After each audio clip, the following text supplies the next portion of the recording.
Oke, selamat pagi teman-teman mahasiswa. Di pertemuan tatap muka kali ini kita sudah sampai di modul 2 ya. Di modul 2 ini nanti kita akan diskusi tentang total quality management atau manajemen kualitas terpadu.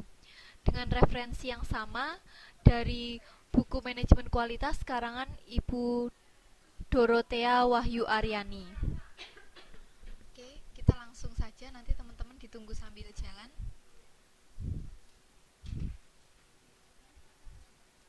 Oke. Nah, kali ini nanti kita akan belajar tentang apa itu pengertian dan juga konsep total quality management. Lalu setelah itu tentang hambatan dalam merealisasikan total quality management itu kira-kira apa saja dan bagaimanakah penerapan dalam total quality management. Nah, selanjutnya di dalam pengertian dan konsep tentang total quality management itu kita akan membahas 3 hal. Satu tentang pengertian dan konsepnya TQM, lalu yang kedua perubahan dalam TQM, dan yang ketiga adalah elemen-elemen penting dalam total quality management. Jadi di situ pertama seperti kemarin tentang konsep kualitas, kita belajar konsepnya dan juga pengertiannya dulu, lalu kita lihat sejarahnya, bagaimana perkembangan sejarahnya, lalu kita lihat elemen penting di dalamnya. Nah, pengertian dan konsep TQM, di mana TQM itu singkatan dari Total Quality Management atau manajemen kualitas terpadu. Itu merupakan suatu penerapan metode kuantitatif dan sumber daya manusia untuk bisa memperbaiki dalam penyediaan bahan baku maupun pelayanan bagi organisasi dalam semua proses di organisasi pada tingkat tertentu di mana kebutuhan pelanggan terpenuhi di sekarang dan juga di masa yang akan datang. Misal kita ingat lagi yang kemarin, pengertian dari kualitas itu kan sesuatu yang sesuai dengan kebutuhan. Jadi jangan berlebihan ataupun jangan kekurangan.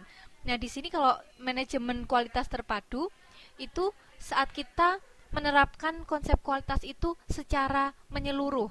Jadi di semua level tingkatan perusahaan atau sistem itulah yang namanya manajemen kualitas terpadu.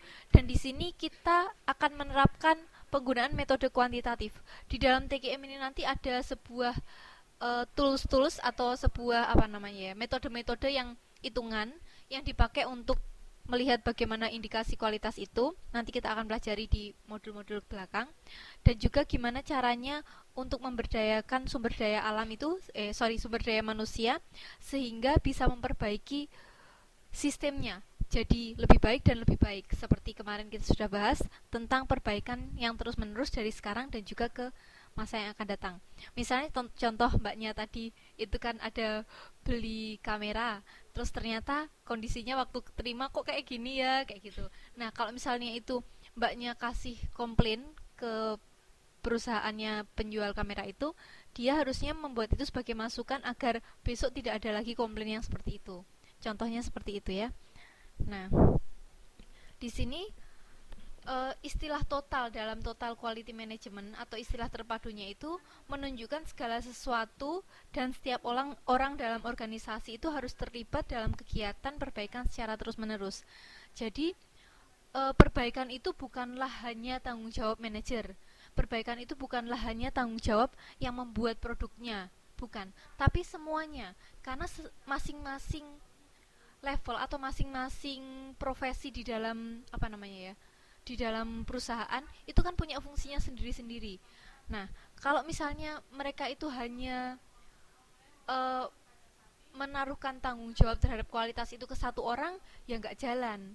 Itulah kenapa kalau kualitas hanya di akhir saja, sama aja kemarin kan salah kan. Kualitas itu harus proses, harus di setiapnya, dan harus di semuanya itu tuh sadar kalau harus menjaga kualitas. Untuk itu di sini kita akan mempelajari tentang totalnya dalam TQM itu menunjukkan keseluruhannya itu. Jadi menyeluruh dari atas sampai bawah dan dari semua level dari awal sampai akhir seperti itu. Nah, di dalam total quality management itu ada dua dimensi yang harus dilaksanakan. Pertama adalah standarisasi, yang kedua adalah desentralisasi. Standarisasi itu adalah standar dari teknik-teknik total quality management dan umpan baliknya yang membantu organisasi mengendalikan sistem dan proses.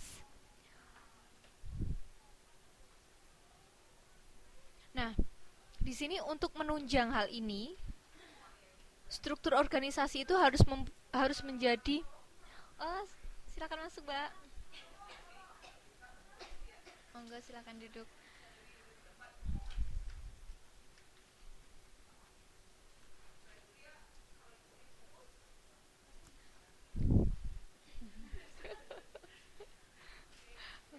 Oke. Nah, dalam hal ini struktur organisasi itu harus menjadi penstabil dan juga pengontrol. Hal ini dilakukan dengan membuat standar operasi dalam organisasi yang menjamin reliabilitas hasil atau kontrol dalam dimensi. Jadi, seperti yang kemarin kita sudah pernah bahas kan, kita yang quality by objective, yang kualitas berdasarkan sasaran. Kita harus punya sebuah sasaran, di mana di dalam sasaran itu kan sebelumnya kita harus punya standar. Terus kita harus cek apakah yang kita kerjakan itu sudah sesuai dengan standar yang kita inginkan atau belum. Nah, di situ makanya kita butuh tingkat standarisasi. Misalnya kita mau buat apa ya?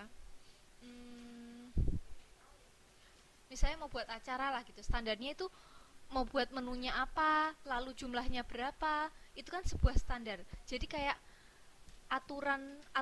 bukan aturan sih istilahnya, apa ya, pedoman dari tindakan kita, dari apa yang kita lakukan itu harus punya sebuah pedoman. Jadi kita punya arahan. Kalau misalnya nggak ada pedoman kan tidak terarah. Kalau tidak terarah kan otomatis tidak punya tujuan. Nah, tujuan kita itu kita bentuk dalam sebuah standarisasi. Di sini yang menjadi stabilizer dan juga controller itu adalah struktur organisasinya. Lalu yang kedua, dimensi kedua yang harus dilaksanakan dalam TQM setelah punya standarisasi, yang kedua adalah desentralisasi. Biasanya kan kalau yang umumnya itu terpusat ya, sentralisasi atau cuman fokus pada satu titik saja. Tapi kalau untuk TQM, karena dia adalah sebuah manajemen kualitas yang terpadu atau menyeluruh, maka kondisi tanggung jawabnya pun juga harus disebar. Tidak hanya cuma tanggung jawab satu orang atau istilahnya satu tingkat, apa ya istilahnya, satu level saja, tapi tanggung jawab semuanya. Nah, dan di sini wujud dari sebuah desentralisasi itu adalah memberikan kesempatan kepada para karyawan-karyawannya untuk bisa mengeluarkan ide-idenya dengan bebas. Jadi seperti kemarin kalau misalnya kita ingat ada kondisi kita tidak boleh membuat karyawan itu takut. Itu karena kita pengen membuat mereka itu tuh bisa merasakan bahwa nyaman, perusahaan ini tuh milik kalian. Jadi kalian gimana caranya merasa memiliki. Kalau merasa memiliki kan artinya nggak pengen adanya kerusakan, nggak pengen adanya sesuatu yang salah kan, misalnya seperti itu. Nah, untuk itulah penerapan dari sebuah dimensi desentralisasi dalam TQM, agar ide-ide kreatif dari karyawan itu semuanya bisa keluar, bisa tereksplor seperti itu.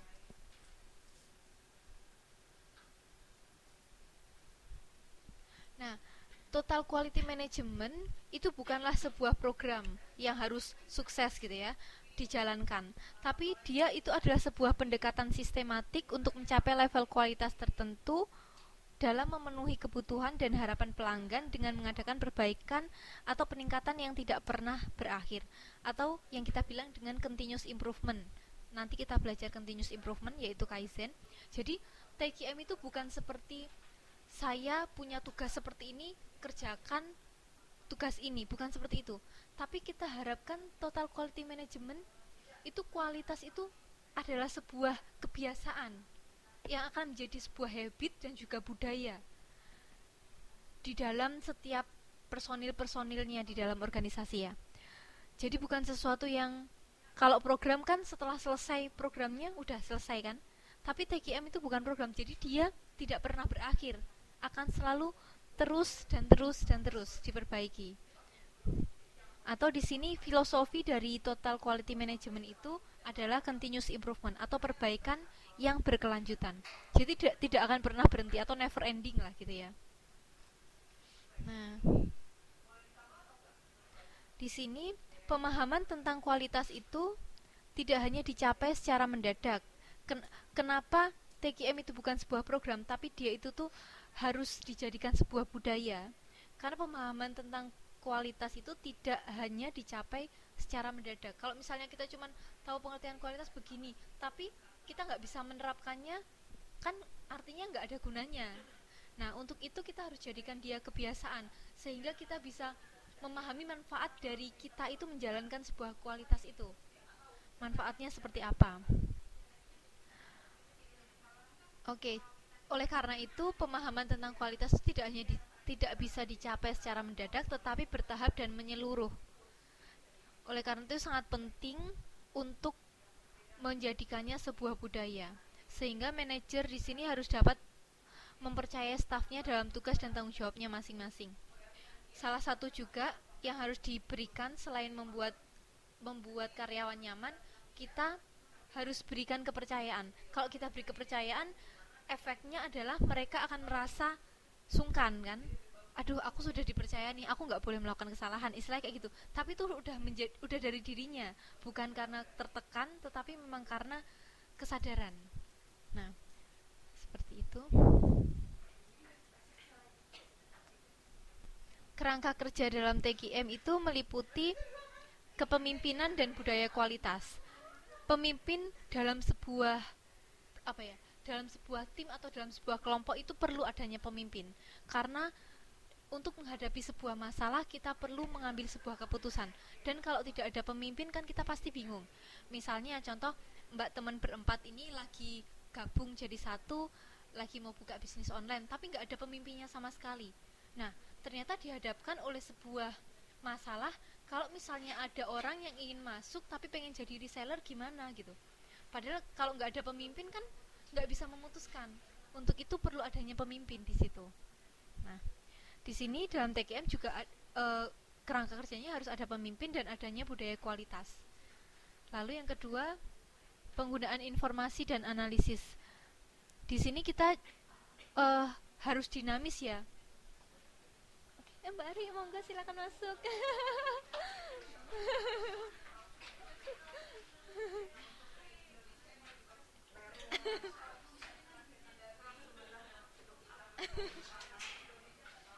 Salah tempat.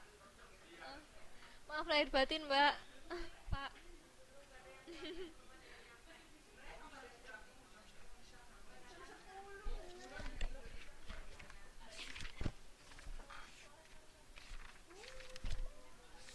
Monggo monggo ya, maaf lahir batin.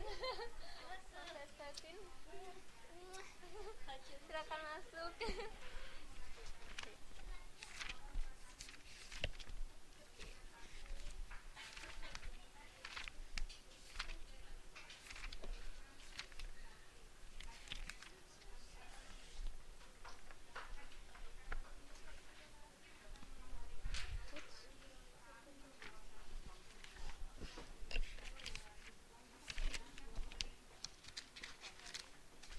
Oke, kita lanjutkan ya. Kerangka kerja dalam TQM yang kedua adalah penggunaan informasi dan analisis.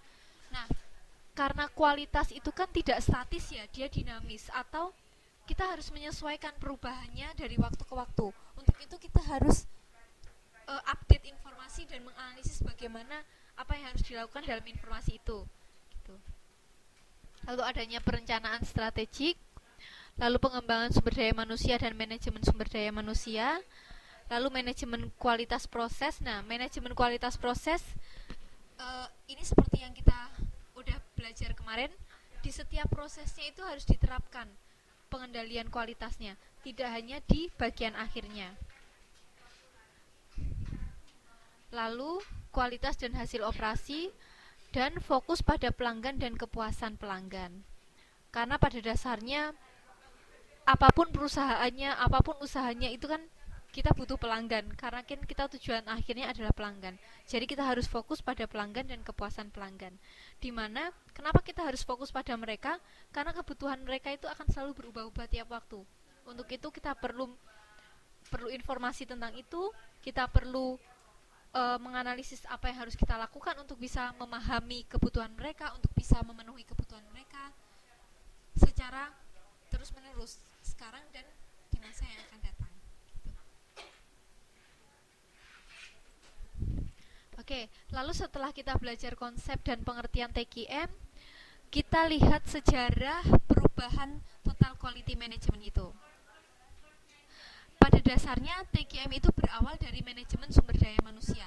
Kan tadi pengertiannya TQM itu adalah bagaimana kita bisa menggunakan alat kuantitatif dan juga menggunakan sumber daya manusia agar bisa mengelola penyediaan bahan baku untuk perbaikan yang terus-menerus kan.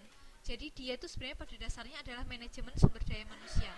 Karena itu kita semua akan fokus pada bagaimana kita bisa membuat nyaman karyawan kita agar dia bisa memiliki produktivitas yang tinggi. Jadi TQM itu ada karena manajemen sumber daya manusia dengan pendekatan yang lama itu tidak mampu lagi menghadapi kondisi yang serba berubah dan berkembang dewasa ini.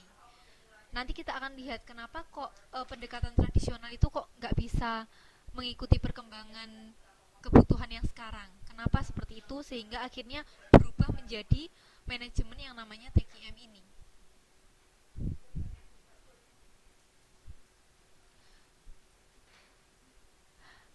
Karena adanya perubahan karena kebutuhan ini, yang awalnya itu dulu ada manajemen sumber daya manusia tradisional atau kita bilang THRM, itu berubah menjadi manajemen sumber daya manusia kualitas menyeluruh atau TQHRM atau Total Quality Human Resource Management. Oke. Nah, disinilah perbedaan manajemen tradisional dengan manajemen yang baru. Ya, terima kasih. Untuk karakteristik prosesnya, kalau TQM itu kan desentralisasi. Kalau yang tradisional itu sentralisasi. Jadi semuanya itu tuh tergantung pemimpin. Padahal kan sebenarnya suksesnya perusahaan itu bukan hanya dipengaruhi oleh pemimpinnya kan, tetapi oleh semuanya. Kalau misalnya pemimpinnya itu tidak memberikan pemimpinnya bagus tapi bawahannya nggak merasa nyaman, ujung-ujungnya mereka nggak akan kerja dengan baik kan gitu. Oke, jadi untuk itu ada perubahan dari sentralisasi ke desentralisasi.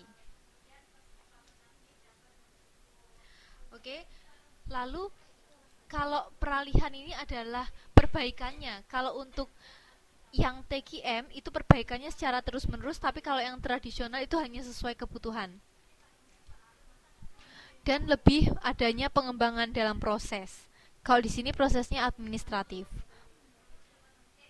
Untuk karakteristik isinya di dalam manajemen sumber daya yang tradisional itu pendekatannya hanya satu. Kalau di dalam total quality management ada banyak pendekatan untuk memanage sumber daya manusianya. Kalau tradisional itu penekanan pada kerja individu, kalau total quality management penekanan secara holistik atau menyeluruh. Lalu di sini orientasi pada karyawan, orientasinya pada sistem. Jadi sistem itu lebih menyeluruh dibandingkan karyawan ya.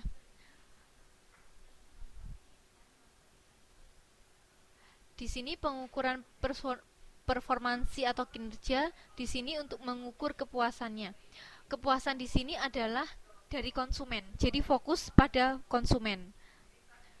Dimana untuk pengukurannya di sini itu berdasarkan pekerjaan, ini berdasarkan personaliannya, berdasarkan apa ya istilahnya, kebiasaannya atau personality itu gimana ya bilangnya, kepribadiannya. Makanya soalnya di TQM itu kan kita ingin membudayakan kualitas sehingga kualitas itu tuh bisa jadi habit atau kepribadiannya orang itu, bukan hanya hanya sebagai hasil kerjanya, tapi sebagai udah jadi sifatnya lah istilahnya kayak gitu. Kalau udah seperti itu kan mau nggak mau akan otomatis kan, bukan karena aku harus menghasilkan hasil yang bagus. Jadi antara ada tekanan dengan kesadaran seperti itu. Kalau yang lama itu lebih kaku sebenarnya. Manajemen sumber daya yang lama itu lebih kaku, lebih nggak nyaman untuk karyawannya. Kalau yang baru itu lebih gimana membuat karyawan itu menjadi nyaman sehingga dia itu tuh merasa senang mengerjakan pekerjaannya.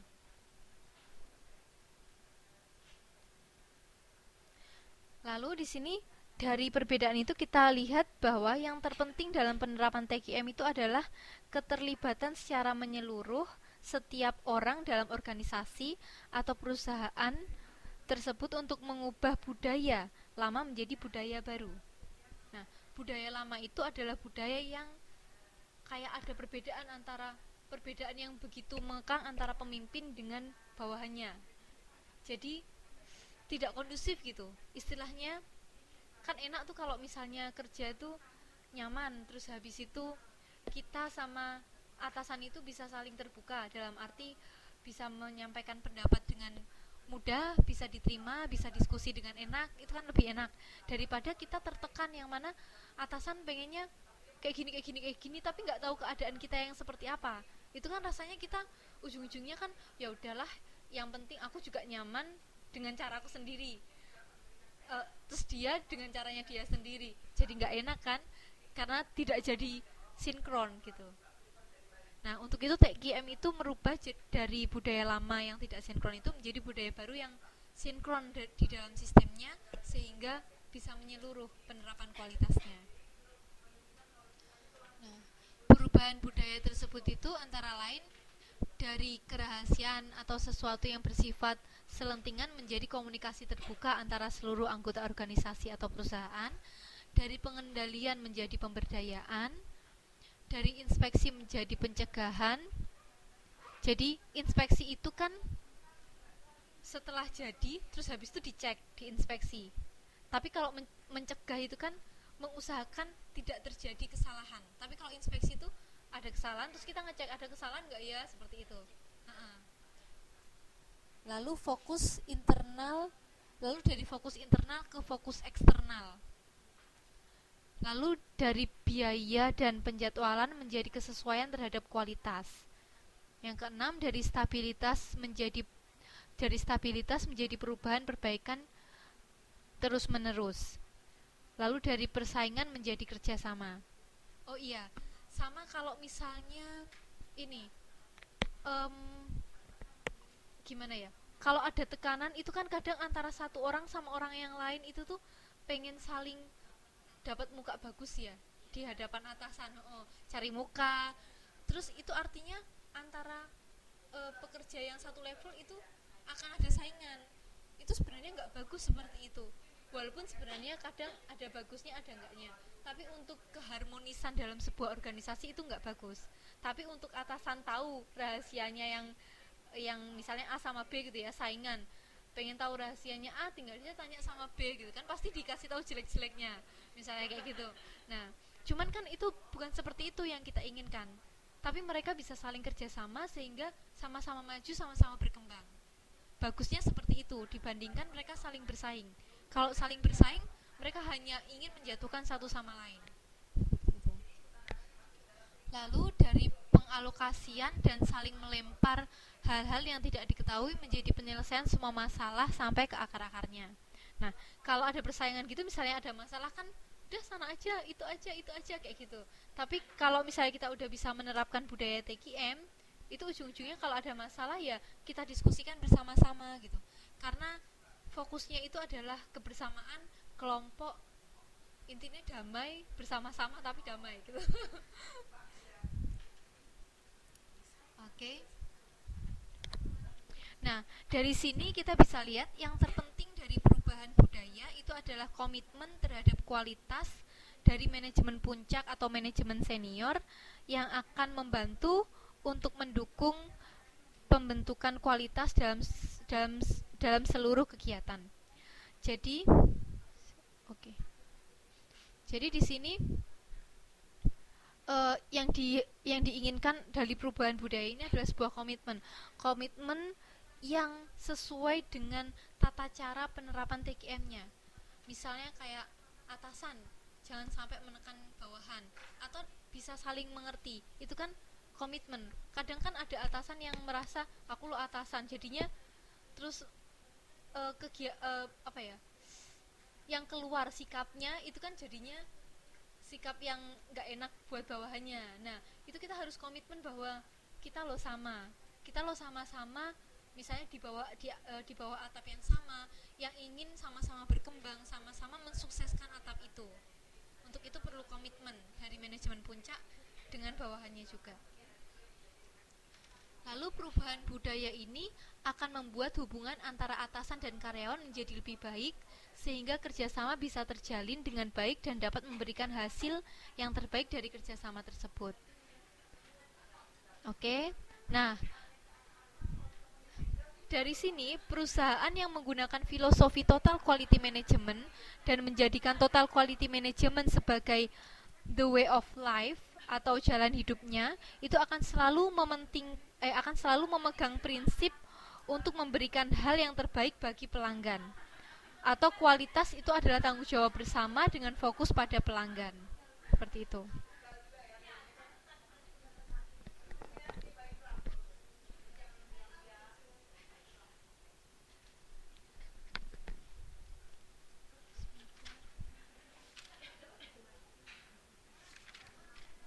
Lalu di sini uh, ada perbedaan antara organisasi tradisional dengan organisasi total quality management. Ini sebenarnya ringkasnya itu bisa kita lihat di perbedaan uh, manajemen sumber daya manusia tradisional dengan manajemen sumber daya manusia yang terpadu itu. Dimana itu kita lihat dari segi nilai, sasaran, dan asumsi mengenai organisasi, lalu asumsi mengenai orang-orang, dan ini ada kelanjutannya di belakangnya. Bisa dilihat mungkin di halaman 210. Halaman 210 ya.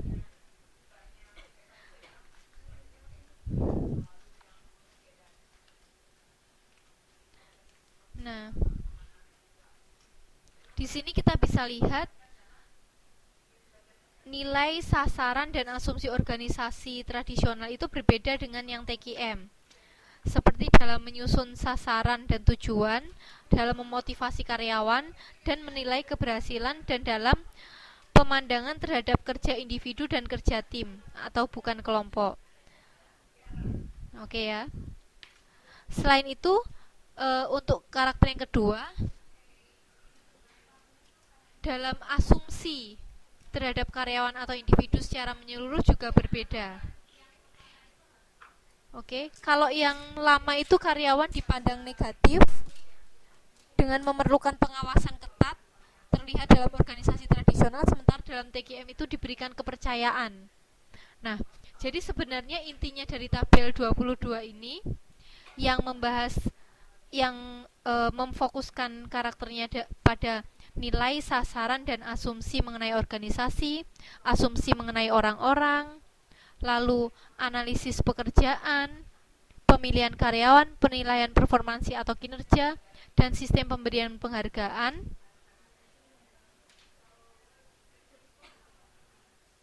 Nah, itu semuanya itu bisa dilihat dari bagaimana mereka itu memperlakukan karyawan dan bagaimana mereka itu tuh menerapkan konsep kualitas di dalam organisasinya. Yang mana kalau sistem lama itu lebih cenderung kaku ya, kaku. Seperti yang saya bilang, saya akan selalu bilang kaku untuk yang tradisional, akan sering mungkin dengar kata-kata kaku itu karena dia terlalu kaku, terlalu hierarki, terlalu bertingkat gitu. Terlalu ada perbedaan antara atasan dengan bawahan seperti itu. Walaupun sebenarnya ada, dan mereka kalau misalnya dalam penerapan TKM mereka tahu perbedaannya, tapi mereka itu tuh punya sebuah hak untuk bisa mengeluarkan semua ide, semua pendapat, dan rasa nyamannya itu sama dalam bekerja. Nah, jadi lebih kondusif untuk mengeluarkan usahanya para karyawan, dan lebih kondusif untuk bisa mengeluarkan idenya karyawan, itu ada di total quality management yang baru. Kalau yang di tradisional itu enggak, mereka akan lebih merasa tertekan, mereka akan lebih merasa gimana ya, takut seperti itu.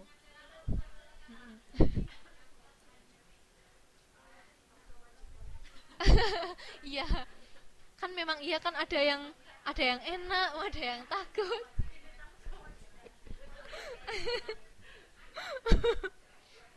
Nah, untuk tabel 2.3 ini juga sama, dia ini menunjukkan apa namanya? Sejarah perkembangannya manajemen sumber daya manusia itu tadi. Dari teori X itu adalah tradisional yang sangat lama, yang mana motivasinya ini ketakutan, dari motivasi ketakutan menjadi motivasi persuasif itu merayu ya, lalu humanistik, lalu humanistik dan lintas budaya.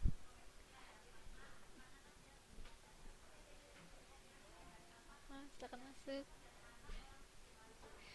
Jadi dari tradisional ke manajemen by objektif klasik, ke total quality management awal menjadi total quality management lanjut.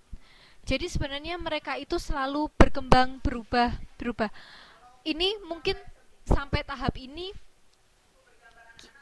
kita mempelajarinya sampai TKM lanjut.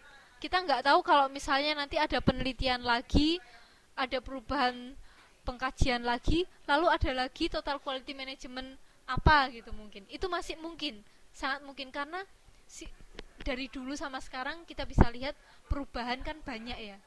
Lah kalau perubahan itu pun kita nggak tunjang, kita tetap menggunakan yang sama aja dari dulu sampai sekarang. Yo, kita nggak bisa mengikuti perubahan itu. Artinya seperti itu. Untuk itu pasti sebenarnya setelah ini mungkin kalau misalnya orang mau mengkaji lagi mungkin ada perkembangan banyak tentang teorinya manajemen kualitas ini. Oke. Nah, ini itu perbedaannya. Tadi sama, kalau manajemen tradisional itu dari atas ke bawah, tapi kalau misalnya total quality management itu menyeluruh. Nah, sama ada tambahannya, untuk total quality management itu ada juga dukungan menyeluruh termasuk pemasok. Jadi um, walaupun kita itu adalah perusahaan manufaktur yang memproduksi sendiri produk kita, tapi kan kita butuh bahan baku, artinya kan kita butuh pemasok. Jadi mau tidak mau semua itu akan alurnya seperti ini, akan ada supplier atau pemasok, lalu menuju ke perusahaan ya, atau organisasi, lalu ke konsumen. Nah, kalau TQM itu kelihatan tidak? Kelihatan ya? Oh enggak ya? Kita sebentar. Iya.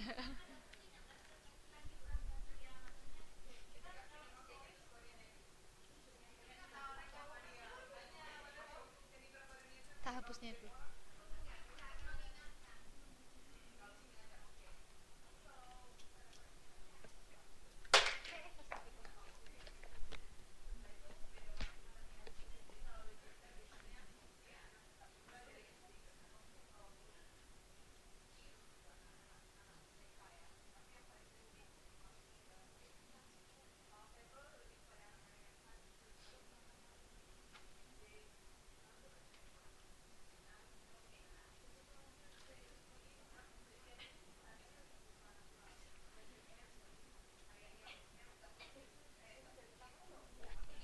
Nah, sistem sistem bisnis itu pasti akan seperti ini. Ada supplier atau pemasok, ada kita sebagai pengusahanya atau organisasinya, lalu ada konsumennya. Nah, kalau dalam total quality management itu, di sini kita selain hanya fokus pada diri kita untuk konsumen, kita pun juga memikirkan atau mempertimbangkan suppliernya. Nah, sehingga menyeluruh, termasuk juga mendukung pemasoknya. Dalam arti kan antara antara perusahaan sama pemasok kan ada komunikasi. Nah, untuk itu bagaimana cara untuk membuat komunikasi itu bagus, untuk membuat em, mereka itu akan istilahnya akan menjadikan kita adalah konsumen, mereka itu bisa dipercaya. Bagaimana caranya membuat seperti itu? Gitu. Oke. Nah, di sini elemen-elemen penting dalam total quality management itu adalah ini tadi sudah ya. Oh, kepemimpinan dan komitmen. Selalu ada kepemimpinan di pertama ya. Kepemimpinan dan komitmen. Waalaikumsalam. Iya, monggo, Mbak.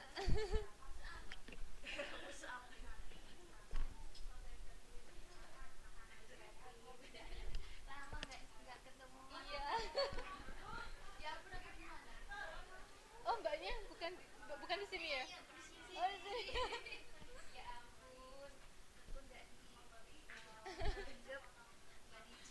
Ini lebih sedikit ya, 12 orang ini saya lihat. Oh iya. Oh, enggak, yang di total kelasnya ini di dari dulu dulu berapa dulu? Dulu 42. Berarti oh iya semester kemarin. Oh, oh gitu ya. Soalnya saya lihat di datanya itu isi orangnya 12, isi mahasiswa. Mungkin ada satu yang nggak ikut mungkin ya.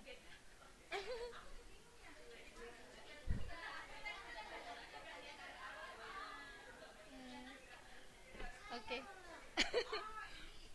Oke, kita kembali lagi. Nah, elemen-elemen penting dalam TQM itu satu kepemimpinan dan komitmen, dua keterlibatan penuh seluruh karyawan, tiga perencanaan yang baik, empat strategik pelaksanaan, lima pengukuran dan evaluasi, enam pengendalian dan perbaikan, tujuh pencapaian dan mempertahankan standar kesempurnaan. Nah, di sini kalau kita lihat dari keseluruhan itu intinya ada komitmen dan bagaimana kita bisa saling kerjasama satu sama lain, dan kita tetap selalu melakukan perbaikan terus menerus. Kita evaluasi dan kita ukur,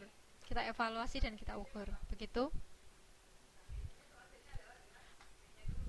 Lalu dalam TQM itu ada 9 prinsip penting untuk keberhasilan praktek TQM-nya. Satu, komitmen dari manajemen puncak. Dua, berfokus pada pelanggan. Tiga, hubungan dengan pemasok. Karena istilahnya pemasok itu penting ya buat kita. Kita bisa punya sebuah kualitas bisnis kalau pemasok kita juga berkualitas. Contoh misalnya kita jualan baju, kita bisa bersaing saat kita bisa dapat pemasok dengan harga yang rendah, kualitasnya bagus. Otomatis kita juga akan bisa menjadi sebuah toko yang juga bagus juga, kualitasnya, harganya juga rendah. Otomatis kan banyak konsumen yang menginginkannya. Baiklah. Monggo silakan masuk.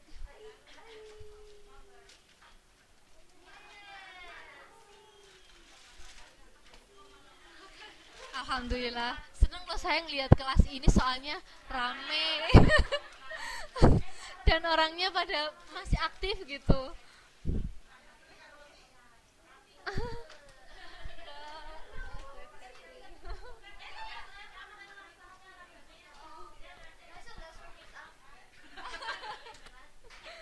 Mbak Jas. Oke, lalu prinsip penting yang keempat nggih. Oh ya udah, ini aja kan ada datangnya, absen aja ya, Mbak.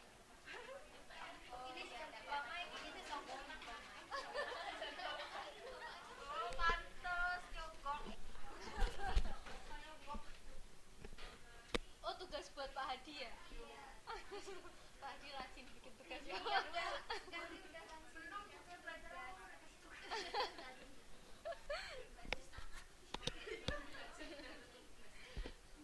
Oke, kita kembali ke prinsip pentingnya dalam TQM. Lalu yang keempat itu adalah menggunakan praktek bisnis terbaik. Yang kelima itu pelatihan yang berorientasi kualitas.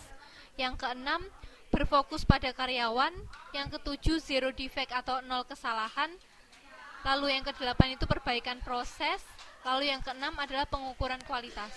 Pengukuran kualitas digunakan untuk evaluasi dan perbaikan selanjutnya. Oke. Kita udah masuk ke modul 2. Di modul 2 ini kita akan lihat hambatan dalam merealisasikan total quality management. Ada 3 sub pokok bahasan, yaitu yang pertama hambatan dalam penerapan TQM, yang kedua adalah merealisasikan TQM, yang ketiga perbaikan terus-menerus.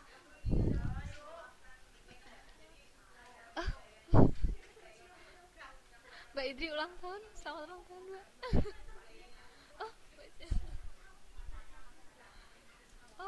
Banyak yang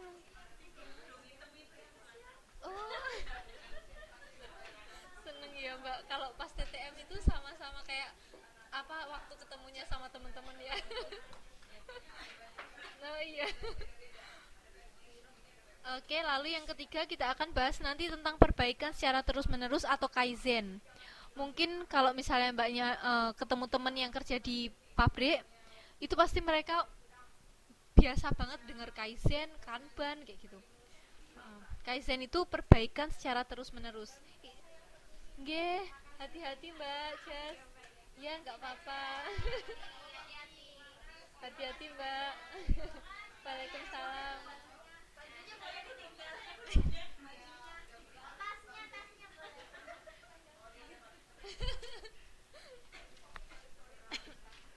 Kaizen ini sebenarnya teori tentang kualitas itu dari Jepang ya. Jadi kaizen ini bahasa Jepang. Itu artinya perbaikan secara terus-menerus. Kaizen. Oh. Oh iya Mbak ya. Oh, aku malah gak ngerti. Aku ngertinya cuman oke, itu namanya kaizen. Nggak tahu kalau itu dari Kei dan Zen. Perbaikan secara terus-menerus ya, perubahan terus-menerus. Nah, hambatan dalam penerapan TQM itu terjadi bila filosofi TQM itu dipandang sebagai suatu kegiatan yang membutuhkan waktu. Jadi istilahnya, kalau misalnya kita mau melakukan sesuatu yang baik itu jangan lihat kesulitan-kesulitan yang mungkin muncul dulu, tapi lakukanlah. Atau misalnya kayak logonya Nike, just do it gitu. Just do it aja, just do it, just do it. Lakuin aja, karena misalnya itu ada masalah, sudahlah tetap lakuin aja. Nanti lama-lama juga pasti akan ada penyelesaian atau pencerahan lah untuk mendapat solusinya gitu. Oke, lalu TQM itu akan susah diterapkan bila filosofi TQM itu diterapkan dalam suatu lingkungan yang birokratis. Birokratis itu kan seperti pemerintahan Indonesia tuh ya, yang bagian birokrat kayak gitu mesti kan ya ada atasan bawahnya, itu kelihatan banget gitu. Lalu susah juga diterapkan saat filosofi TQM itu dipandang sebagai suatu program yang dilaksanakan secara formal. Kenapa ini membuat TQM itu susah untuk diterapkan saat kita melihatnya sebagai program? Karena TQM itu sebenarnya kita pengennya itu menjadi sebuah budaya atau habit atau jadi personalitinya orang itu sendiri gitu. Jadi jangan itu adalah sesuatu yang kayak harus dilaksan apa ya istilahnya, yang harus dipenuhi, habis itu udah terpenuhi udah selesai, nggak seperti itu. Tapi kita inginnya itu jadi apa ya, jadi personality atau apa Mbak tadi, personality kepribadian itu. Jadi kepribadiannya orangnya gitu. Iya Mbak.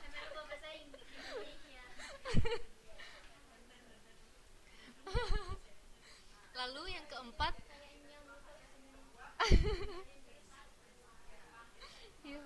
TQM itu susah untuk diterapkan bila TQM itu dilaksanakan secara kaku. Yang kelima, TQM itu akan susah dilaksanakan bila TQM itu dipandang tidak berhubungan dengan orang atau personil. Padahal seperti yang kita lihat pelajari tadi, semua kan berhubungan dengan gimana sih kita memperlakukan perseorangannya, kita harus bisa membuat perseorangannya itu tuh merasa nyaman, merasa enak. Nah, untuk itu kita sebenarnya kan kalau misalnya kita mau memperbarui sesuatu yang besar, kita mulainya tuh dari kecil. Dari kecil dulu, lalu nanti akan bisa ngefeknya ke besarnya gitu. Lalu akan sulit TKM itu diterapkan bila filosofi TKM itu dipandang sebagai hal yang dilakukan untuk kelompok orang ahli atau spesialis saja. Jadi TKM itu menyeluruh, siapapun itu apa ya istilahnya, harus menerapkannya, bukan hanya manajemen atas, bukan hanya spesialis saja atau orang-orang yang ahli saja. Semuanya dari bawah sampai atas harus menerapkannya. Harus sadar untuk melakukan TKM ini. Kalau nggak sadar atau itu dianggap sebagai kayak suatu program atau suatu perintah aja, itu nggak akan masuk. Jadi istilahnya kayak cuma di luarnya aja gitu. Lalu kesimpulannya, TKM itu akan gagal dilaksanakan jika TKM itu disusun sebagai program, tidak dikaitkan dengan strategi bisnis perusahaan, kaku, dan diterapkan tidak secara mendalam, dan diharapkan menjadi suatu perubahan yang ajaib dalam waktu singkat tanpa dukungan pimpinan. Jadi di sini juga kita harus sabar. Yang namanya juga merubah suatu sistem atau memasukkan sebuah pemahaman ke sistem itu kan tidak gampang. Jadi kita harus tetap konsisten atau istilahnya apa ya? Konsisten, tetap terus berusaha, jangan menyerah di tengah jalan. Yang misalnya kita udah kerja, kita belum melihat hasilnya, kok kayaknya nggak kelihatan bagus aja ya, terus kita nyerah. Nggak gitu, harus tetap konsisten terus gitu. Yang just do it itu terus aja just do it ya. Do it. Oh iya, duit ya mbak. Hanya duit. Aku baru nyadar ya. Lama ya. Aduh ternyata.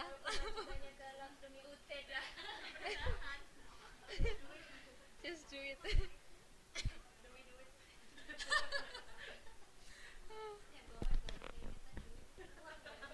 Iya duit. Saya baru sadar tadi ternyata. Lama ya saya nggak nyambungnya. Ternyata iya. Nah, terus TKM itu bisa tercapai bila perusahaan dapat melaksanakan kegiatan dengan berpedoman pada atribut efisiensi, yaitu dukungan, konsistensi, kemampuan karyawan, hubungan antar personilnya, komunikasi, kepercayaan, perasaan, kesopanan, kerjasama, kemampuan perusahaan, kepercayaan, dan kritikan. Jadi mungkin kita lihat 12 kata ini dan kita terapkan saja ini dalam konteks hubungan kita dengan orang dan juga pekerjaan kita. Otomatis secara tidak langsung kita sedang memasukkan budaya TKM itu ke dalam diri kita. Semua ini kan hal-hal yang kita pengen kan sebenarnya. Nah, ya sama, kalau misalnya pengennya itu semua orang sama, terus semua orang juga merealisasikan, maka akan berhasil lah terbangun. Iya gitu. Oke ya. Nah, penerapan TKM ini seperti juga tadi dijelaskan, ini bukan sebuah program yang setelah selesai dikerjakan itu finish atau berhenti.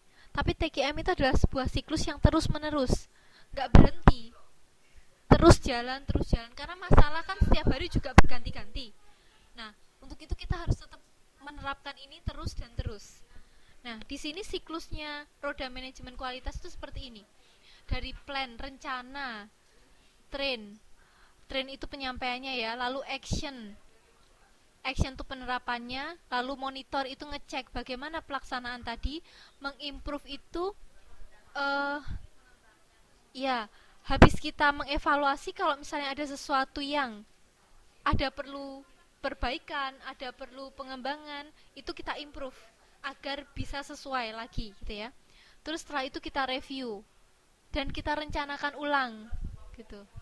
Terus karena itulah kita gambarkan dia dalam bentuk lingkaran karena nggak ada berhentinya.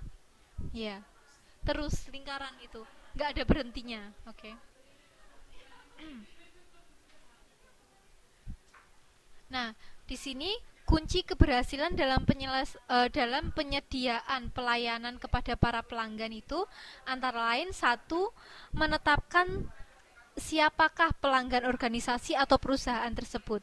Seperti kemarin tadi malam kita belajar bahwa pelanggan itu sebenarnya bukan hanya konsumen atau pelanggan akhir. Di dalam perusahaannya sendiri, di dalam proses produksi itu kan ada pelanggannya. Misalnya kayak kita mau bikin baju gitu ya, kan dari benang ke kain, terus habis itu ke bajunya itu jadi.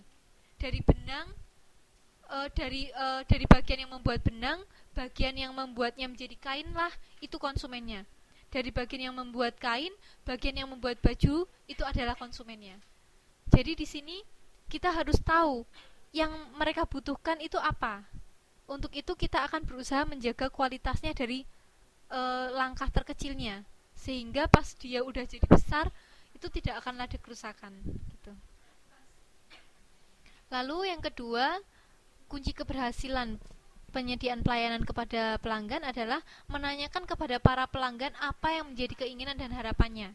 Karena kita fokus pada pelanggan, kita butuh tahu mereka inginnya seperti apa, gitu ya. Dan kita akan berusaha untuk memenuhi kebutuhan itu, sehingga pelanggan itu merasa terpenuhi kebutuhan dan keinginannya. Kalau seperti itu kan artinya dia akan senang dengan mungkin servis kita atau produk kita gitu, atau layanan kita. Nah, lalu yang ketiga, memberitahukan secara jujur kepada pelanggan apa yang mampu diberikan kepada mereka. Dalam arti kita jangan PHP.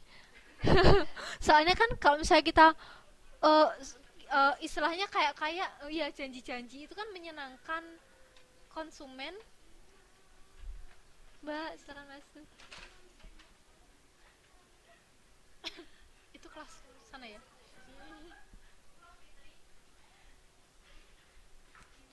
Nah, kalau oke, kita lanjut lagi.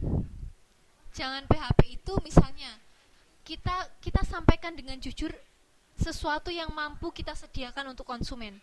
Jangan bilang bisa kalau kita sebenarnya nggak bisa. Jadi jujur saja.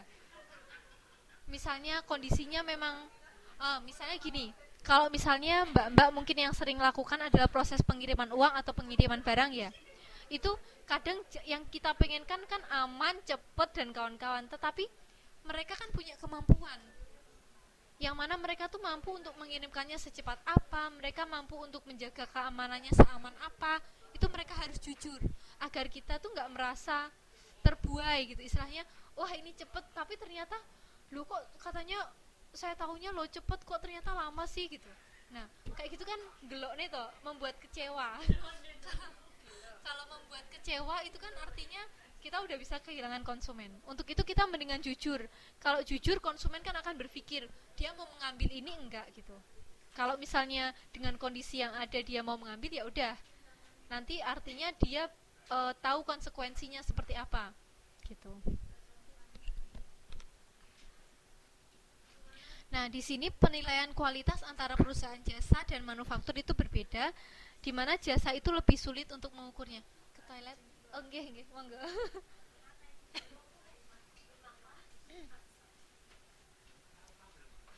Kalau misalnya perusahaan manufaktur kan kita bisa lihat tuh kualitasnya. Misalnya produknya jadi produknya kelihatan. Terus kita lihat, oh ya ampun ternyata ini ada cuelnya gitu. Cuel tuh apa ya? Cuel itu ya rusak lah misalnya. Oh ini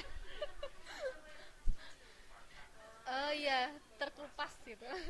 Misalnya tuh ada kelupasan atau misalnya bikin roti ternyata bantat kayak gitu kan kelihatan tuh. Nah tapi kalau jasa itu kita sulit ngukurnya karena kita hanya bisa merasakan, kita nggak bisa menyampaikan penilaiannya. Untuk itu kalau jasa itu harus kita rubah dalam penilaian yang tidak tampak menjadi sebuah penilaian yang bisa dilihat. Misalnya dikasih nilai berapa kayak gitu. Walaupun untuk membuat nilainya itu pun juga kadang tidak sesuai dengan yang dirasakan kan, bingung kan. Ini mau dinilai berapa sih kayak gitu. Itu bingung. Karena itulah jasa itu terbilang sulit untuk pengukurannya. Nah, di sini menurut Schneider dan Bowen di tahun 95, budaya yang harus diciptakan dan dikelola untuk dapat memenangkan bisnis jasa yang berkualitas itu dapat dilakukan dengan beberapa cara. Satu, menganggap pelanggan sebagai partner dalam desain atau merancang jasa atau pelayanan yang harus diberikan. Kan kadang kita ada customer voice. Customer voice itu adalah sebuah bentuk kita itu menjadikan pelanggan partner karena kita ingin tahu keinginannya seperti apa, sehingga jadi masukan untuk perbaikan perusahaan. Lalu yang kedua, memperkenalkan suatu pandangan bahwa kualitas dimulai dengan kebutuhan pelanggan akan keamanan, kepercayaan, dan keadilan. Oke, di sini kita bisa lihat bahwa otomatis apapun itu pasti pelanggan tuh pengennya aman, percaya, dan fair, istilahnya kayak gitu ya, adil. Untuk itu kita harus bisa menyediakan pelayanan yang seperti itu, yang semacam itu gitu. Lalu yang ketiga, menerapkan praktek-praktek tentang menyewa, melatih, dan memberi upah atau penghargaan kepada para karyawan. Jadi kalau misalnya ada karyawan gitu ya, lalu misalnya mereka itu bisa apa ya, punya prestasi, kita harus bisa mengapresiasi atau menghargai gimana agar mereka itu seneng dan mereka itu akan ingin berprestasi terus, ingin berprestasi seperti itu. Lalu yang keempat, mengadopsi berbagai logika pelayanan atau jasa ke seluruh organisasi. Oke. Selanjutnya, konsep kunci dari total quality management. Seperti tadi ada 9 prinsip penting, ada beberapa elemen penting. Pasti yang nomor 1 itu adalah kepemimpinan.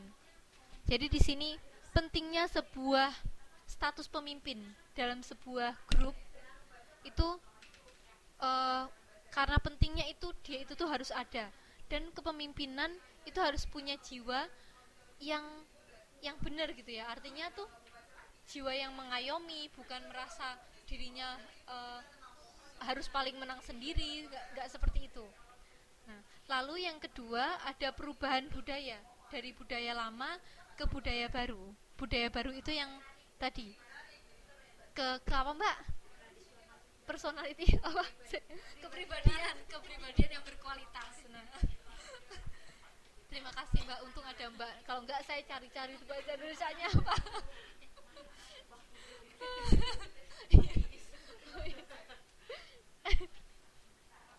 Lalu yang ketiga, pemberdayaan karyawan. Pemberdayaan karyawan ini itu istilah pemberdayaan karyawan itu bentuknya itu adalah kita apa ya, membebaskan karyawan untuk berkreasi, tapi bukan menekan atau bukan memerintah karyawan, bukan begitu.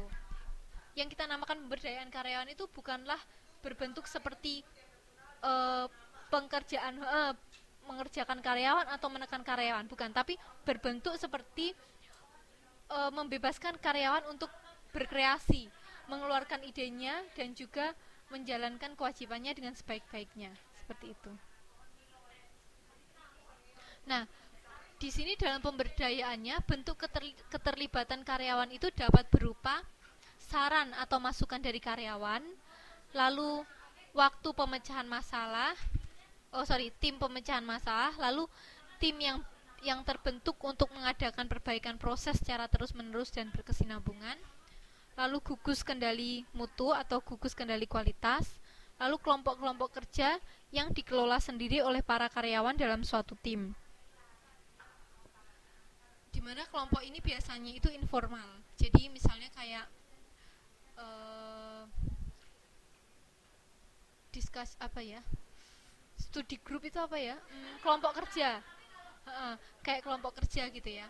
Yang informal. Jadi misalnya aku cocok nih diskusi sama dia secara informal atau di luar kampus misalnya kerja kelompok misalnya kayak gitu.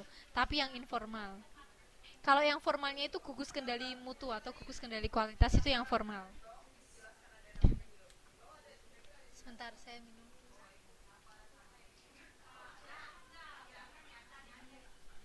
Nah, kelompok-kelompok kerja karyawan ini itu akan berhasil bila satu, sasaran dan tujuan kerja jelas dan disetujui oleh semua anggota kelompok. Jadi kita harus fair di sini. Artinya semuanya harus setuju. Kalau misalnya satu tidak setuju, maka oke, cancel keputusan itu. Contoh misalnya ya, ini kan saya kan tinggalnya di asrama. Dalam satu kamar itu kan jumlahnya lebih dari satu orang. Kalau misalnya kita membuat peraturan dalam kamar, ada satu aja nggak setuju, oke, itu cancel. Langsung seperti itu, karena semuanya punya hak yang sama. Jadi saat satu merasa tidak nyaman, maka kita tidak akan menjadikan itu aturan gitu. Harus semuanya setuju. Iya, disepakati bersama. Disitulah kelompok-kelompok kerja itu harus punya sasaran yang disepakati bersama. Lalu yang kedua, adanya keterbukaan antara anggota kelompok. Jadi kalau misalnya merasa nggak seneng, jangan terus diem aja tapi dibatin, diungkapkan. Jangan grundel ya, diungkapkan. Terus adanya dukungan dan saling percaya. Lalu yang keempat, adanya kerjasama antar seluruh anggota kelompok. Lalu yang kelima, mempunyai teknik pengambilan keputusan yang baik. Nah, teknik pengambilan keputusan kan banyak tuh. Misalnya ada group discussion atau diskusi kelompok, atau mungkin ada beberapa cara-cara pengambilan keputusan yang mungkin yang lebih kuantitatif. Itu kita harus pilih alat pengambilan keputusan yang terbaik untuk kita ambil keputusan dalam kelompok. Lalu yang keenam, kepemimpinan kelompok yang tepat. Yang ketujuh, mengutamakan kebersamaan. Yang kedelapan, hubungan antar anggota baik. Dan yang kesembilan, adanya kesempatan untuk pengembangan individu. Jadi setiap individu kalau di dalam perusahaan itu punya hak untuk mendapatkan kayak training gitu ya, atau pengembangan atau perbaikan, sehingga dia tidak hanya berdiri dan berada pada kondisi yang sama seperti saat dia masuk pertama kali ke perusahaan itu. Jadi pasti akan ada pelatihan untuk mengembangkan kemampuan individu itu. Oke, kita sekarang masuk ke dalam Kaizen atau perbaikan secara terus-menerus. Kaizen itu adalah istilah dari Jepang yang artinya perbaikan secara terus-menerus. Berarti Jepang sama sini hampir sama ya? Oh, Kai. Kalau Kaitien Talo itu apa, Mbak? Oh, salah. Taitien Talo. Oh, salah ya. Salah ya. Salah denger itu. Kalian keren loh, Mbak, pada bisa bahasa Mandarin. Saya itu hanya itian-tian.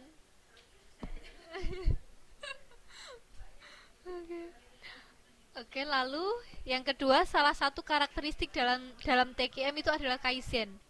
Seperti tadi kita gambarkan, TKM itu kan lingkaran dari plan ke review yang tidak akan pernah berhenti. Yang mana di situ itu yang kita lakukan adalah perbaikan terus-menerus gitu. Gitu ya.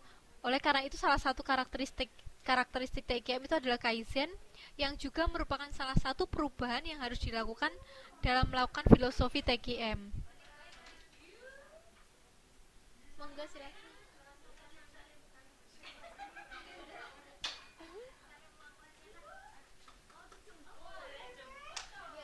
Oh. Saya pikir tadi ke toilet loh.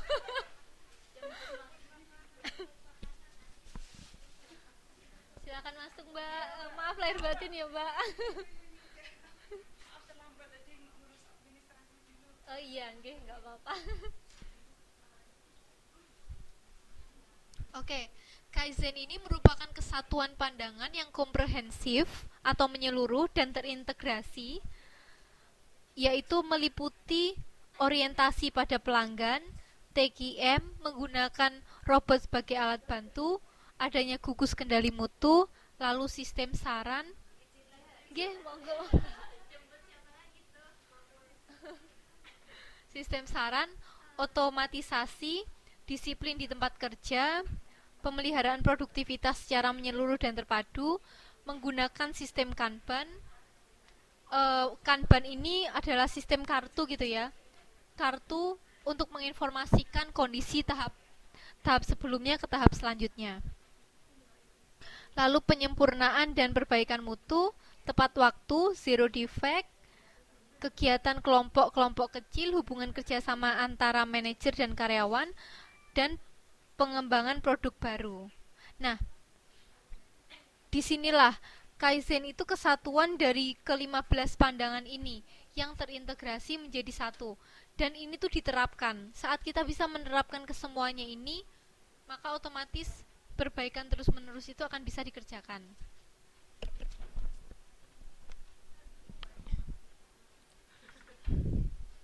Iya, sebentar. Tak kasih tahu sampai makanya saya lihat-lihat jam nih. 13 kali 3 39 39 slide. Nah, Kaizen ini mempunyai semangat mengadakan perbaikan secara terus-menerus dan berkesinambungan dengan berpedoman pada semangat hari ini itu harus lebih baik dari hari kemarin dan hari esok lebih baik daripada hari ini. Itu sebenarnya konsepnya Islam juga ya. Nah, terus yang kedua, tidak boleh ada hari yang lewat tanpa perbaikan. Gitu.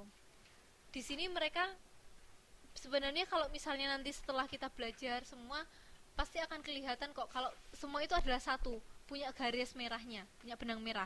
Yang mana kayak nomor 2 ini tidak boleh ada hari yang lewat tanpa perbaikan. Artinya pasti kesalahan itu sesuatu yang wajar. Kita memandang positif kesalahan untuk melakukan perbaikan selanjutnya. Seperti itu. Lalu yang ketiga, Kaizen itu juga merupakan istilah lain dari perbaikan secara terus-menerus dan berkesinambungan. Istilah-istilah dalam TKM itu ada Kaizen, perbaikan terus-menerus dan berkesinambungan. Re-engineering itu konsep Kaizen yang dibangun oleh Amerika. Jadi kalau Kaizen itu tadi kan dari bahasa Jepang, kalau konsepnya sama, tapi dia yang dibangun oleh Amerika itu namanya re-engineering. Lalu benchmarking itu cara untuk mengadakan perbaikan dengan meniru praktek bisnis yang terbaik di kelasnya, baik untuk produk, jasa maupun proses dan sistemnya. Benchmarking itu adalah cara untuk membandingkan antara produk satu dengan produk yang lain, tapi dengan tujuan untuk kita mau memproduksi sebuah produk kita sendiri yang lebih baik. Jadi benchmarking tuh misalnya kita tuh mau nge-launching produk baru HP gitu ya. Kita kan lihat HP yang paling baru ini sudah seperti apa. Kalau kita mau meluncing, maka kita harus lebih baru daripada mereka. Nah, kegiatan untuk membandingkan produk-produk yang lain yang serupa itu namanya benchmarking. Nah, ini hierarki keterlibatan Kaizen. Mungkin di sini nanti bisa dibaca sendiri. Ini saya ambil dari buku. Di sini yang pasti Kaizen itu fokus pada bagaimana perbaikan itu bisa dilakukan secara terus-menerus. Nah, oke, kita lanjut pada modul submodul 2.3 di penerapan total quality management. Nah, alhamdulillah ini sudah modul yang terakhir.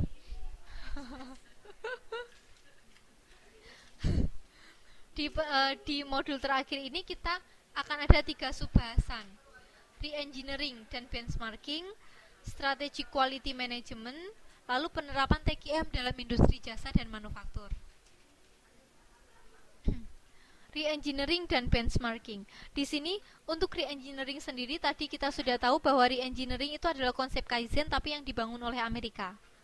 Di mana re-engineering ini itu merupakan perubahan besar yang harus dilakukan organisasi untuk mengejar ketertinggalannya dari pesaingnya. Persamaan re-engineering dengan TQM itu ada pada pengutamaan kinerja proses bisnis. Jadi dia tidak hanya menaruh kinerja pada produk akhirnya, tapi di setiap prosesnya itu harus dicek kinerjanya. Lalu yang kedua, membutuhkan pemimpin. Lalu yang ketiga, membutuhkan teamwork. Lalu yang keempat, memperbaiki keseluruhan proses dari keseluruhan proses dari supplier sampai pelanggan. Jadi menyeluruh gitu. Namun di sini ruang lingkup TKM itu jauh lebih luas daripada re-engineering. Karena re-engineering itu tadi kan salah satu konsepnya sama seperti Kaizen. Padahal Kaizen itu kan salah satu konsep di dalam total quality management. Jadi otomatis Kalau TQM itu pasti lebih lebih luas daripada itu. Nah, ada Kaizen.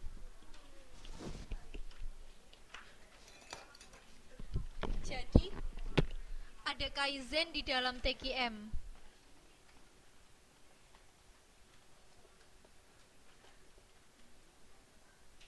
Ada Kaizen di dalam TQM. Dan re-engineering itu sendiri, re-engineering itu adalah konsep Kaizen yang dikembangkan oleh Amerika. Sehingga TQM itu pasti akan lebih luas daripada re-engineering.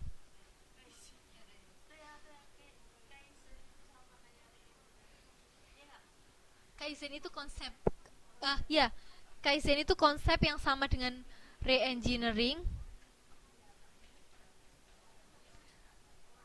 Tapi kalau Kaizen itu keluarnya dari Jepang, re-engineering itu dari Amerika. Makanya namanya re-engineering. Jadi itu karena namanya bahasanya dari sananya aja gitu. Re-engineering. Iya.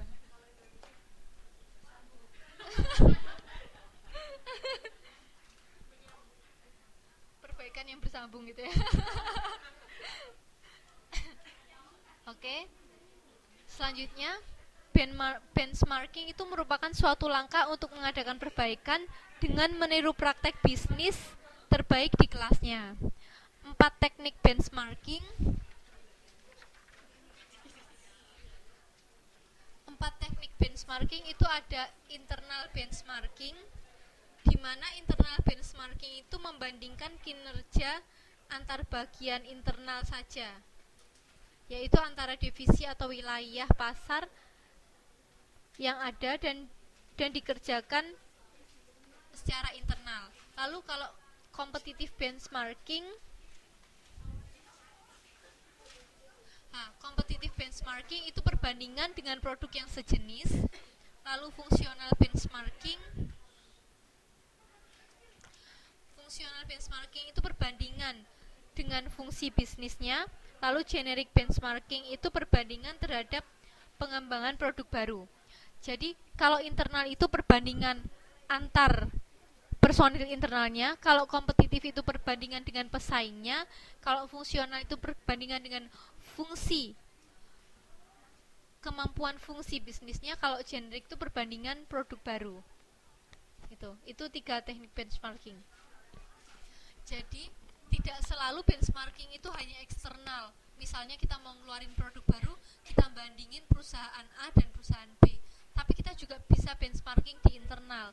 Misalnya di dalam perusahaan itu kan ada departemen keuangan, ada departemen mungkin produksi, ada departemen macam-macam, itu kita bisa saling benchmark. Gitu ya. Terus benchmark juga bukan hanya dalam bentuk misalnya tampilan atau fitur, tapi bisa fungsinya.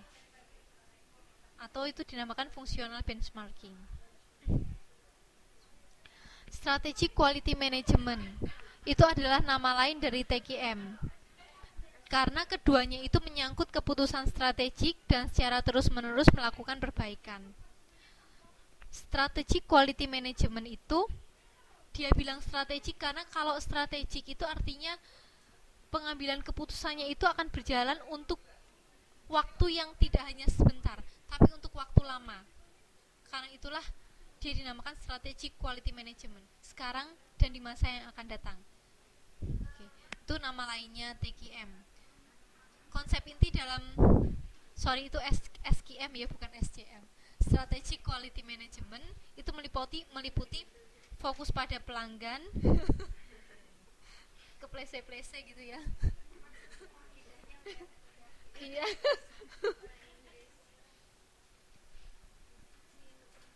Ini lidahnya Jawa, Mbak, karena teman-temannya pada sama Jawa di sini. Konsep inti SQM itu meliputi fokus pada pelanggan, kepemimpinan, perbaikan terus-menerus dan berkesinambungan atau Kaizen, perencanaan kualitas strategik, kualitas desain, kecepatan dan pencegahan, lalu partisipasi dan kerjasama seluruh personil, dan yang terakhir adalah manajemen berdasarkan fakta. Dimana di sini kalau manajemen berdasarkan fakta artinya kita Kita mengevaluasi informasi dan menganalisis informasi dan mengambil keputusan berdasarkan informasi yang kita dapatkan pada saat itu. Atau artinya kita akan selalu up to date. Oke ya, selalu up to date. Penerapan TQM dalam industri jasa dan manufaktur. TQM itu dapat diterapkan dalam industri jasa maupun industri manufaktur, tapi mungkin beda cara penerapannya. Di mana kita lihat sendiri hasil dari produksi jasa dan sifat produksi jasa dan manufaktur juga berbeda. Nah, penerapan TQM ini diharapkan dapat memperbaiki kualitas sistem yang akan mempengaruhi kualitas output sistem, yang mana tujuan akhirnya tetap adalah pencarian laba. Yang kita lakukan semuanya itu kan untuk membuat agar sistem ini tuh bisa menghasilkan tujuan perusahaan, yaitu duit lagi ya, tapi kalau ini duit tenanan. Duit gitu, istilahnya semua adalah kembali ke uang. Nah, oke teman-teman, sebelum kita resume dari kuliah kita hari ini, ada yang ditanyakan?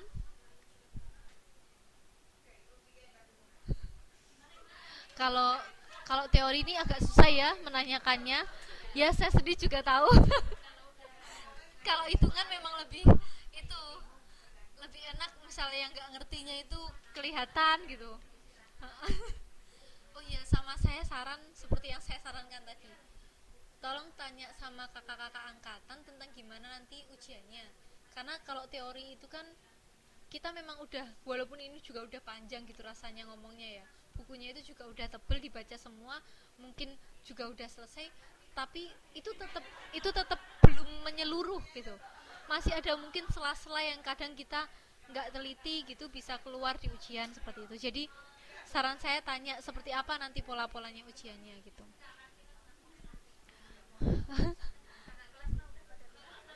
Oh iya iya, kalau kalau ujiannya itu biasanya dibawa pulang nggak sih?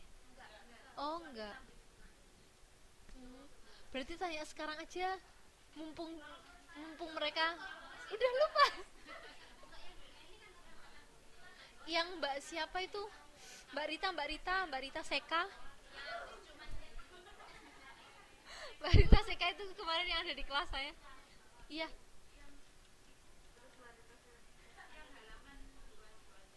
223.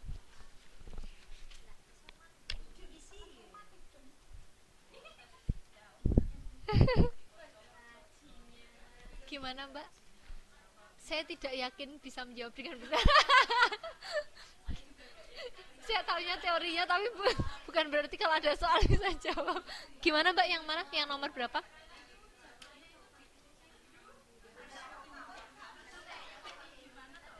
Yang nomor berapa Mbak? Nomor 5. Nomor 5 C ya jawabannya. Perubahan dalam TKM terutama dalam sumber daya manusia adalah tradisi.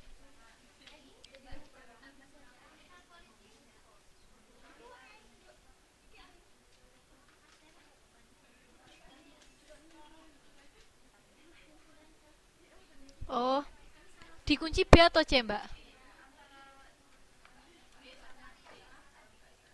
Oh, dikuncinya?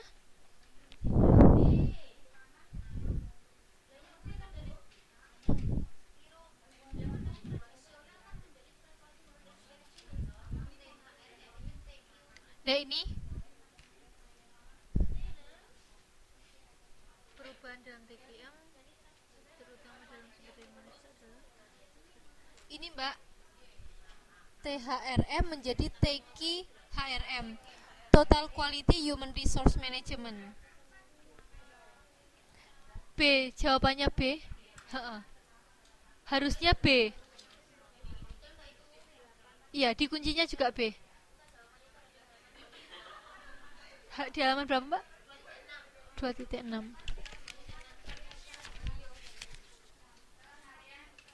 Oh, 2.6. Oh, kok nggak ada 2.6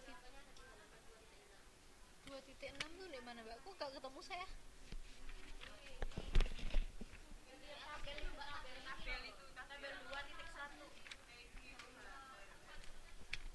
Oh iya, ini di slide. Iya, jawabannya B. Kalau di kuncinya B juga. Kuncinya Oh, kuncinya B ya. Di situ, Mbak.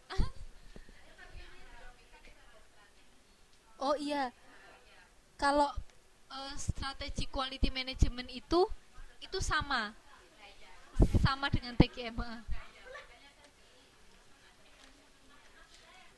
Oh, dia di sini pertanyaannya adalah perubahan dalam TQM. TQM itu kan merubah dari tradisional sumber daya manusia menjadi total quality human resource management yang baru. Ya, TQHRM. Jadi perubahan THRM menjadi TQHRM. Okay.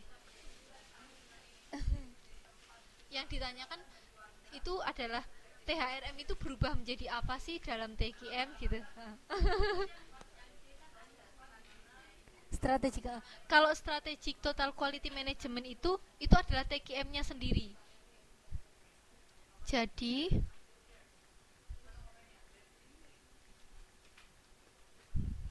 nih, strategic quality management itu nama lainnya dari TQM. Dan di sini yang ditanyakan adalah TQM itu sebenarnya adalah filosofi perubahan manajemen sumber daya yang seperti apa? Yang dari tradisional itu terus menjadi apa gitu dia yang ditanyain. Oke. Ada lagi teman-teman?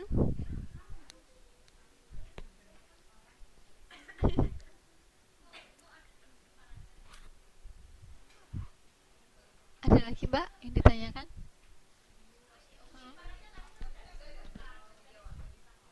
Ya.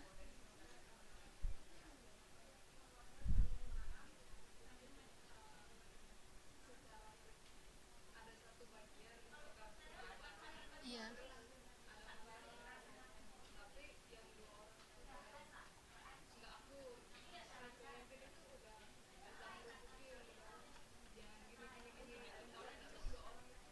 Tetap gak akur.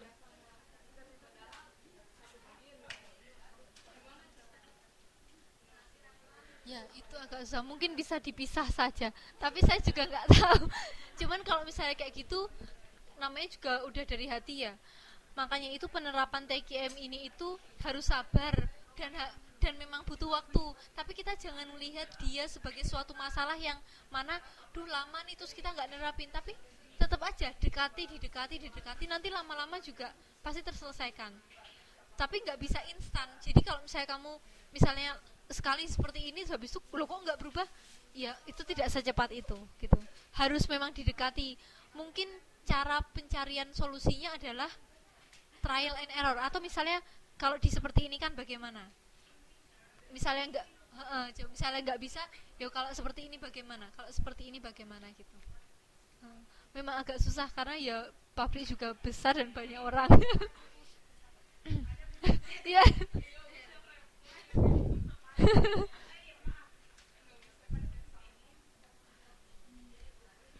Eh, kalau sebenarnya kalau yang susahnya pemimpinnya ya susah karena itu nanti akan ngefek ke hasil kerjaan mereka, kualitas. Mm,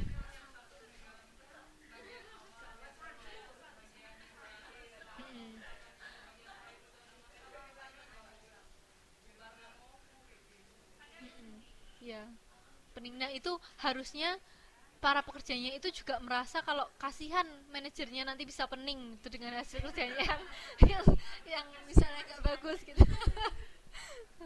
Gitu karena mm, bisa diterapkan tapi ya harus semuanya karena dia nggak bisa kalau mbaknya saja yang menerapkan tapi atasannya nggak menerapkan nggak akan berhasil. Dia harus diterapkan secara menyeluruh semuanya gitu karena dia kan budaya. Kalau yang budaya cuma kita aja, oke itu bagus di kitanya tapi kan di sistemnya belum tentu yang bagus di kita itu bisa keluar jadi bagus di sistem karena kita hanya berapa bagian sih dari sistem, hanya sedikit kan, kita hanya bagian kecil dari sistem itu. Kalau cuman kita yang melakukannya tapi semuanya enggak, ya otomatis juga kita ketutup, akhirnya enggak kelihatan, enggak ada gitu istilahnya. Iya. Ini juga mungkin misalnya teman-teman besok mau bisnis gitu ya, bisa diterapkan seperti ini. Jadi cara misalnya kita antar punya karyawan, oh ternyata yang samaan juga kalau misalnya kita pengen merasa nyaman, begitu juga karyawan juga pasti pengen merasa nyaman. Gimana kita bisa membuat mereka merasa nyaman, caranya seperti apa? Seperti itu. Oke, ada lagi teman-teman yang ditanyakan? Oke, misalnya sudah nggak ada lagi ditanyakan, oke, kita simpulkan ya, dari diskusi kita hari ini. Kita belajar tentang total quality management, yang mana TQM itu merupakan suatu proses dan filosofi dasar yang akan berhasil dilakukan bila diterapkan secara serentak pada semua level dalam organisasi, bersama-sama dan menyeluruh. Tidak hanya tanggung jawab satu orang, tapi tanggung jawab semua orang di dalam organisasi. Lalu penerapan TQM itu tidak memerlukan peralatan atau sistem manajemen baru, melainkan komitmen atau kesadaran untuk mengadakan perubahan budaya yang berorientasi pada peningkatan kualitas dan perbaikan seluruh proses secara terus-menerus. Jadi itulah sebenarnya kunci dan prinsipnya. Kesadaran dari diri sendiri untuk lebih baik, tetapi begitu juga harus dirasakan kesadaran itu oleh semua orang lainnya di dalam organisasi itu. Oke, oke, begitu teman-teman, semoga bisa bermanfaat buat teman-teman hari ini dan kedepannya. Amin. Oke, terima kasih. Alhamdulillah. Belum ya.